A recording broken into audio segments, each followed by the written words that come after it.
নমস্কার বন্ধুরা। আজকে আপনাদেরকে যেটা যে কবিতাটা আবৃত্তি করে শোনাবো, সেটা হচ্ছে যে ছোটবেলা কত তাড়াতাড়ি পেরিয়ে যায়। আমরা কত তাড়াতাড়ি বড় হয়ে যাই। এরকমই একটা কবিতা নিয়ে আ বড় কাকে বলে? এটার ব্যাপারে আমাদের কবি ঈশ্বরচন্দ্র গুপ্ত একটা সুন্দর কবিতা লিখে গেছেন। সেটাই আজকে আপনাদেরকে আবৃত্তি করে শোনাবো। আশা করি ভালো লাগবে। বড় কে? আপনাকে বড় বলে বড় সে নয়, লোকে যারে বড় বলে বড় সেই হয়। সংসারে বড় হওয়া কঠিন ব্যাপার। সংসারে সেই বড়, বড় গুণ যার।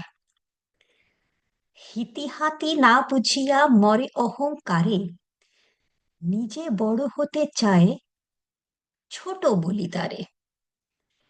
গুণেতে হইলে বড়, বড় বলে সবে। বড় যদি হতে চাও, ছোট হও তবে। নমস্কার।